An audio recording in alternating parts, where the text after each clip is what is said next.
Man, right? Sometimes. My We're neighbor. live. You can say we're live. That's good. No, that's good. Call me Iron Man all you want. Don't worry about it. There you go. It's What's awesome. up, Sue? What's up? Good to see you. Good to see you too. Nice to meet you in person. Yes, finally, right? You were actually. So I went through 11 interviews to become the. We take talent very seriously. Very serious. And you were like interview number 9. Oh, or wow. 10. I think you were number 10. No, you were number 9 because then Ryan was number 10 and then Kate was number 11. Okay. And so here we are. Here we are. It's that wonderful. via Zoom? It was via Zoom mid-pandemic, right? Mid-pandemic, and like yeah. we were talking off camera, my wife has pictures of me interviewing with Realogy. I was literally in a suit, but in shorts and in flip-flops. In shorts and flip-flops. During the interview. Yeah, I think a lot of us have done that. I did that once recently. Sorry, I was being interviewed and I didn't kind of realize. Thankfully, we were still in prep, but I was like business up here and stood up, jean shorts, like cutoffs and I was like, oh, whoops. Yes. I was like, I'm a real person, but I'll sit down now for the rest of this, right? That's awesome. Well, hello, everybody. Perfect intro. Hey. This is our second one in a week. Greg Rand, our new executive vice president. I go, Greg, it's sometimes it's feast or famine. I go, it kind of just worked out where yesterday I interviewed Tom Ferry, and then the next day I'm going to have Sue Yannaccone. Should I go live on one and record the other? He goes, go live on all of them. Excellent. So this is number 2, and in an hour and a half we're going to have Tanya Rue on, which is going to be awesome as well. But this lady, one of the most powerful women in real estate, Sue Yannaccone. She's the CEO and president of the Realogy franchise group, and she is joining us today on the 140th episode of the Closer Club. I'm your host. I'm Alex Vidal. I'm the regional vice president for Coldwell Banker in DFW.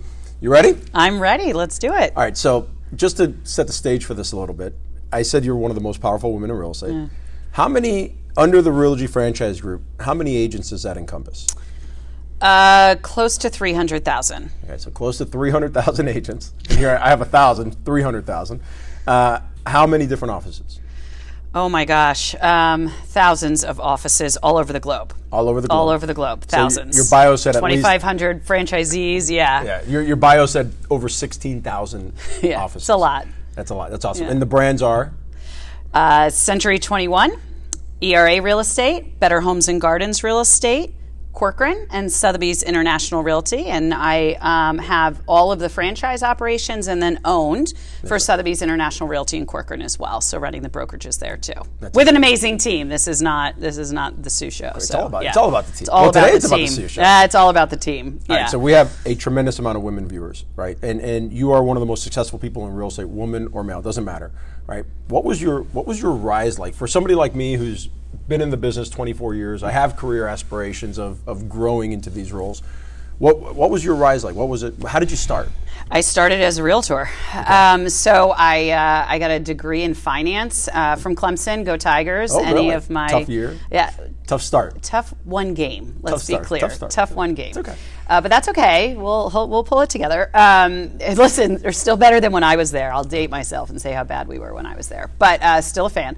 But I got a degree in finance with a concentration in real estate. And literally I took classes appraising homes. When I was in college, it had a real estate concentration there. And so I always knew I loved real estate. I think part of it is because I moved around all the time. And so it just became something of interest to me. Got out of college and got my license, but went into commercial real estate. So I didn't go on to the residential path. I went into the commercial side. Did that for about 3 years, Alex, and I didn't love it.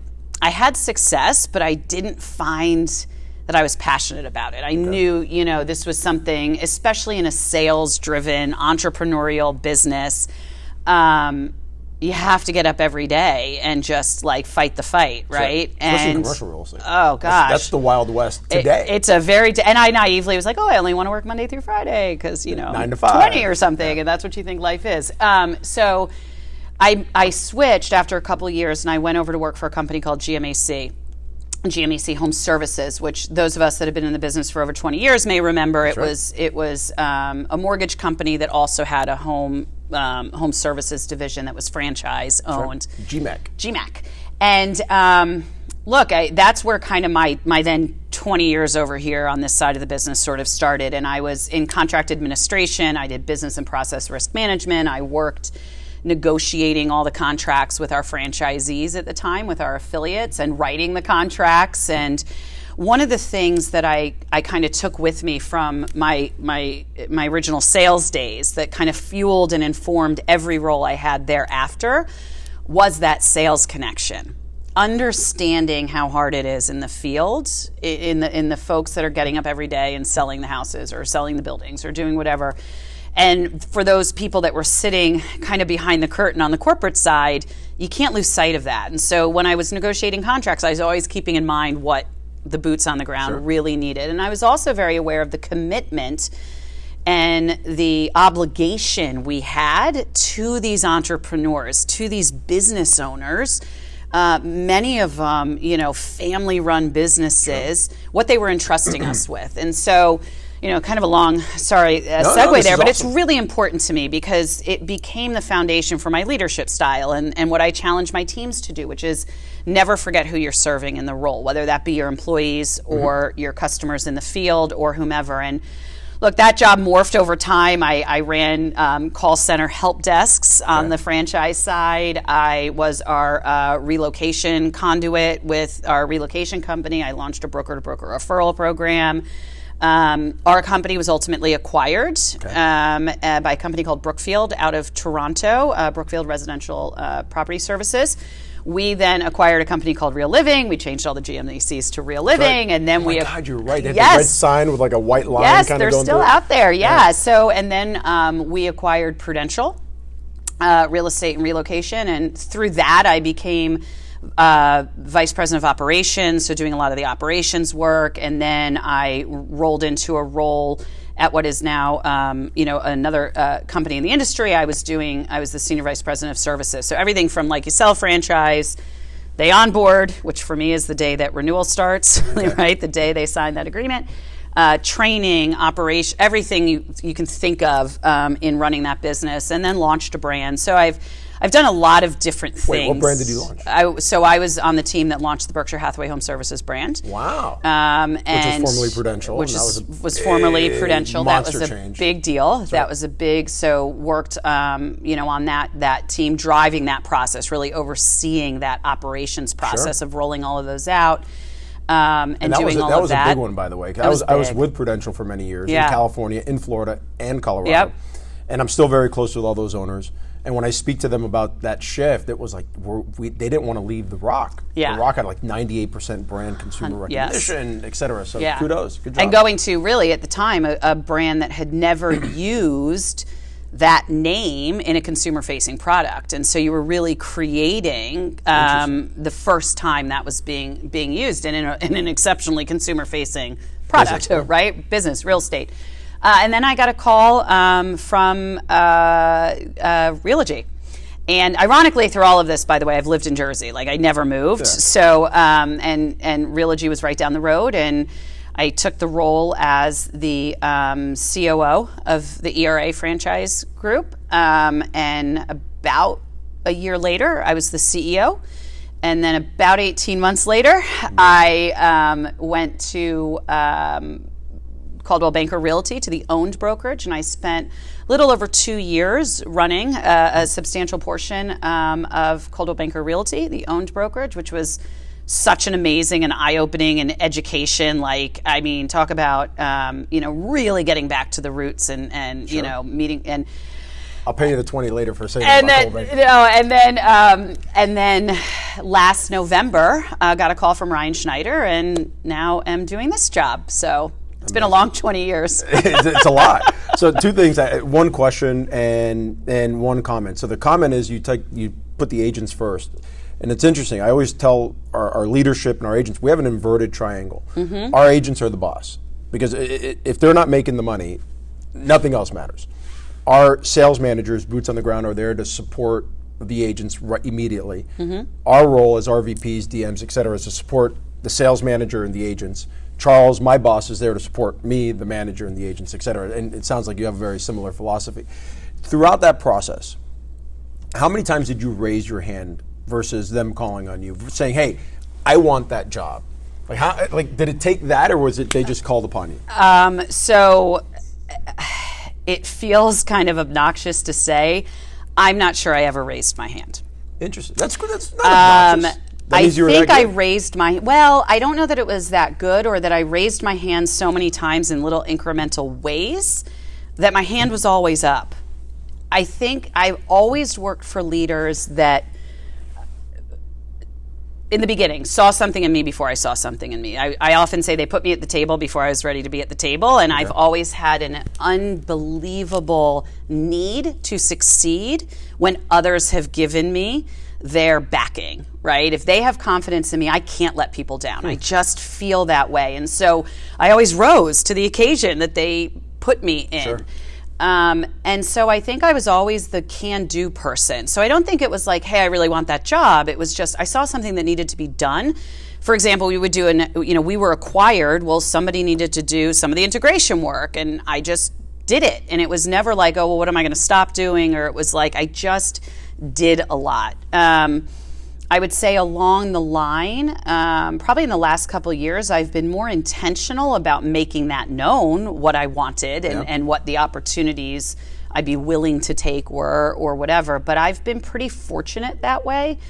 And it's also part of why I think I, as a leader, try and coach and work with my team and call people up before they think they're ready, or identify people and say, I want to hear your voice more in the room, because too many of us don't do that. Yeah. And if we don't, that's our job as leaders, is to find the next leader and to find the next person that can be us. I mean, I'm always looking for who can be me. Absolutely. Because I'm constantly wanting to grow. So, I think maybe the first job I had, I raised my hand and said, I want this. Well, what I love most about it was you didn't ask for it, but you saw a need. You filled the hole in the donut. Yeah. And that's how if you do that even without being asked, that's you saying, hey, I want more, I'm capable of more. Yeah. Let's talk about branding. So for those of you that may not know who Realogy is, for all intents and purposes, Realogy is the largest real estate company in the world, right? Coldwell Banker, ERA, Century 21, Better Homes and Gardens, Corcoran, Sotheby's, Cardis Relocation. I mean, the best of the best in the business. She runs most of those brands, which is absolutely powerful. Now brands are a dime a dozen, right? Or they pretend to be a dime a dozen. And we have agents on both sides of the fence that say, I could never envision, I know customers are hiring me for me, but if I said I was with Alex Vidal Realty versus Coldwell Banker just gave them that automatic, okay, I can trust this person. Mm-hmm. But you have some people say, well, hey, that doesn't matter. They're hiring me for me. They don't even know what company I work for. But you work for some of the biggest brands in the business, and some of the most powerful, not only the biggest. How important is branding? You've been on boots on the ground, right? Mm-hmm. So talk to me about the marriage between the two, because I think there's tremendous value in branding, but for those watching, like, yeah, there's brand without value is invaluable, right? Like it or has no value, I should say. So there are the brands that provide meaningful support to an agent, and that goes beyond brand name. That goes to the tools, the services, the support, the coaching, the education, being there to answer questions like I know you do daily, right? That's valuable stuff. I mean, that is not going it alone. That is beyond the consumer trust, which we should not take lightly. The consumer having trust in the company that is backing the individual that is helping them in the biggest financial transaction of their life, that matters. And that matters to a lot of people. And it should matter. And we take that very seriously. And, being that trusted, ethical company within our space, that's worth a lot to me. And I think it should be worth a lot to everyone, because there's, you are being entrusted with something that people don't do every day. I think a lot of us in the business every day forget, like we should all have to go buy a house every day. Yeah. But certainly pretty frequently. And by the way, that's when most of the scary moments are when realtors are doing their own deals. Right. And then they call us like, oh my God, what do I do? But it's true, we take for granted the real estate transaction, if you will. And I think that when you're going through it alone, or you're going through it for the first time in 20 years, or you're going through it for the first time ever, you want a trusted advisor that knows what they're doing.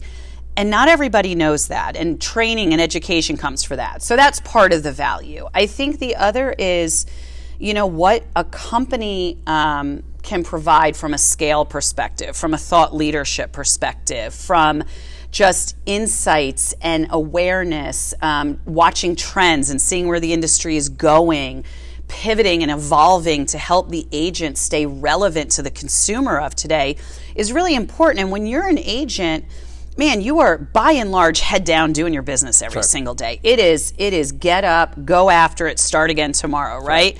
No grass is growing under your feet as an agent. And you don't often, if you're alone, now you know, your neighbor, Susie Smith, may know who you are, and that's awesome.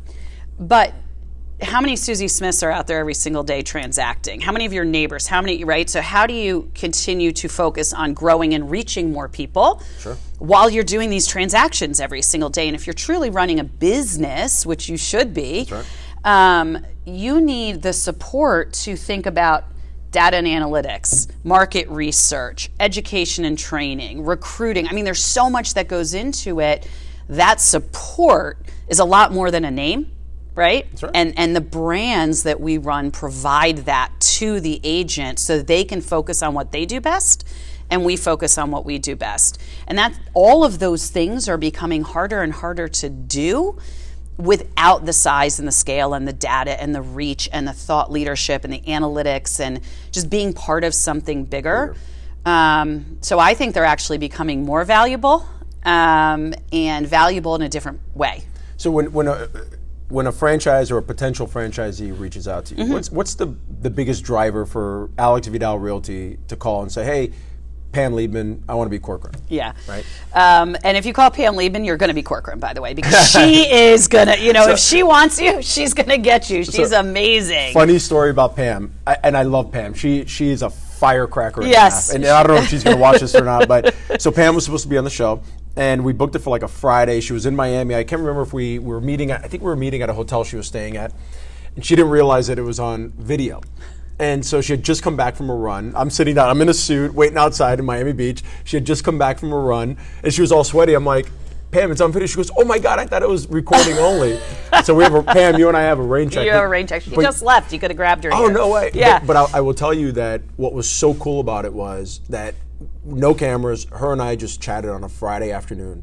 And I'm sitting there thinking to myself, oh my God, the people. Here I am speaking with the CEO of Corcoran, one of the most powerful, luxurious real estate brands in the country. Number one in New York City.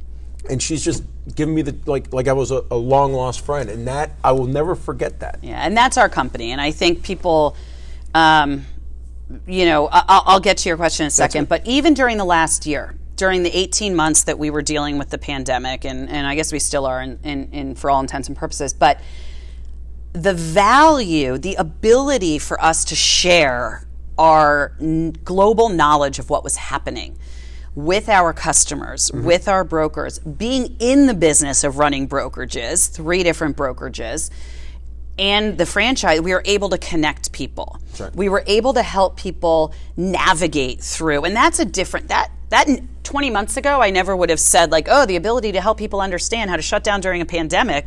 But that was true. What were you doing? How were you doing it? You know, so there's that scale and that connection that is very different. That no digital texting connection in the world can replace getting on the phone with somebody and walking them through, or having people. We had some of our affiliates. I think it was on C21. Like, they heard about somebody's wedding being canceled because of it, and they like did a impromptu kind of wedding thing to make sure the person got. I mean, so there's the relationship side, and this is still ultimately a relationship business. Well, I'm all about face-to-face, belly-to-belly, palm-to-palm. Yeah. Even in COVID, I've gone door knocking with our agents because there's just nothing. Everyone's, you can't door knock in COVID. I'm like, yes, you can. Yeah. There's just, you got to find the right way to do it. Yeah, right? do it safely. But so what's the number one driver? Why are people calling you right now, or calling Pam and saying, let's? The reasons are across the board, and I think that's really important because there is no one reason, right? There's no one size fits all. Just like when you're talking to agents or recruiting agents, people have different needs. You know, often it's, I want to grow and I don't know how. I don't know, you know, I see your companies and they grow. They do acquisitions. You do this. Like, how can I do that? I'm really powerful in this market. I'm really strong. And this goes to some of the branding component for agents as well. And, you know, everybody knows me here, but I want to be here. and my name that matters and resonates in this 3-mile or 10-mile radius, I know intellectually I need something more to make this resonate in the next state. Got it. 2 towns away, 3 towns away, because, you know, and that's something sometimes it takes people some learning, like, you know, you're really big where you are, but, you know, and that doesn't mean that your skill won't allow you to grow, but man, there's an ease of market entry when that consumer knows your name, right? There's just an efficiency to that. They're looking for solutions that are impossible in some cases to come by as a small independent entrepreneur. Either it's economically, you know, it's not, you can't do it. You know, we just announced our partnership across Realogy with MoxieWorks. Moxie doesn't, you know, do agreements with companies under a certain size or with direct agents. And so when you're thinking about technology from a scale perspective, that's something we can do that people are asking about. They're asking about, hey, I'm looking for, you know, I know that I need a succession plan. I need an opportunity to maybe exit this business at some point. We can help with that. So there's the reasons are vast and varied. It's our job to listen and understand where we can solve and where the best fit is culturally, you know, within the brands, within the opportunities. It's their job to figure out where that is, but it's ours to listen and solve for that. And you know, we spend a lot of time doing that because it can't be one size fits all. So if somebody's watching this, 2 last questions. One, we always end with a book, podcast, or TED Talk recommendation, which I think you guys would be pleasantly surprised on that one. But if somebody's watching this, they're like, you know what, I want to learn more about a particular franchise. What's the best way for them to reach out to Realogy to find out about franchising? Well, they can call me. Okay. I'm happy to take any phone call. You can email me. You can friend me on Facebook, and I'll get you in touch with. That's how we set this up, by the way. I didn't email her. I Facebook Messenger. Yeah. You know, and I can get you in touch with the right people. I'm happy to answer any questions. And I know some people would rather, you know, you can reach out to any of our brand leaders. You can reach out to Rich Green, who's our head of global sales. But some people just want to have a different perspective or a brand of view. I'm happy to take those questions, and of course, you can look at all of us online for sure. All right, last question: book, podcast, or TED Talk recommendation for the audience. So we were chuckling about this because I'm not I do books, podcasts, a lot of music and stuff to escape and to not think about business. I know a lot of people get on, I'm sure, and talk about all their business stuff. Total transparency, not my thing. Okay.